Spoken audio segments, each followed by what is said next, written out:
En mai 2020, l'affaire George Floyd a secoué le monde entier.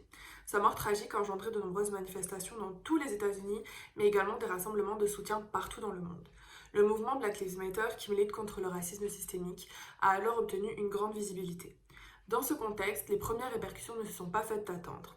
Nous avons donc décidé de nous intéresser aux marques à connotation raciste qui ont été accusées de véhiculer des stéréotypes raciaux et qui ont donc décidé de repenser leur identité visuelle.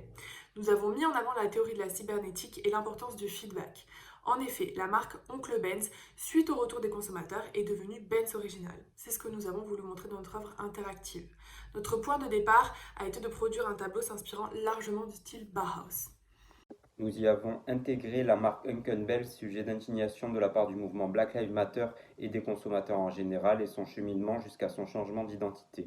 Parmi les milliers de témoignages, nous avons récolté ceux d'une militante allemande, d'une consommatrice lambda et d'un influenceur anglais. Les trois s'insurgent face à une marque rappelant le passé ségrégationniste de l'Amérique, mais aussi que le racisme systémique est ancré dans notre société et qu'il est grand temps de mettre fin à cela. En utilisant trois nationalités différentes, nous voulons insister sur la dimension mondiale du mouvement, mais aussi sur l'indignation générale face à la marque. Ainsi, ces trois vidéos font partie de tout un feedback reçu par la marque et cristallisent l'attention sur elle et dégradent son image. Cependant, face à ce feedback insistant, Uncle Benz est obligé de changer de nom et devient Benz Original. Notre œuvre fait appel à la théorie de la cybernétique de Wiener. Ce dernier nous montre que l'apprentissage et l'adaptation permanente nous permettent de survivre et d'évoluer dans notre environnement. De ce fait, la notion de feedback est un élément primordial dans tout système d'information, et notamment dans une société de consommation telle que la nôtre. Afin que les entreprises continuent de répondre aux besoins des consommateurs, il est important qu'elles puissent ajuster leurs biens et services en observant, en agissant et par la suite en rectifiant leur offre. Ce processus cyclique assure aux entreprises l'adéquation de leur offre par rapport aux attentes de la société. En effet, les valeurs socioculturelles évoluent et il est important que les entreprises restent vigilantes afin que leur offre soit la plus adéquate possible. L'entreprise Uncle Ben's est accusée de racisme en raison de son nom et de son logo.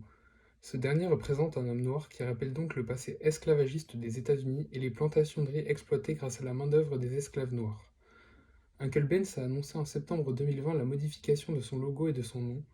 Fiona Dawson, une des responsables de Mars, groupe auquel appartient Uncle Ben's, a déclaré: Nous avons écouté au cours des dernières semaines des milliers de consommateurs, nos propres employés et d'autres parties concernées à travers le monde.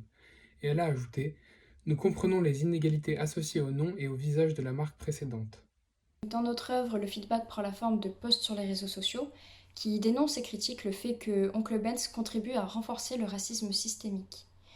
À l'origine, la marque prend le nom de Oncle Ben's, puis elle va suivre le trait noir qui représente son cheminement et donc son évolution. Elle va se heurter à un feedback négatif que la marque va prendre en compte en poursuivant son cheminement vers sa nouvelle identité. Cette nouvelle identité, elle va se traduire par son nouveau nom, Benz Originals, ainsi que son nouveau logo.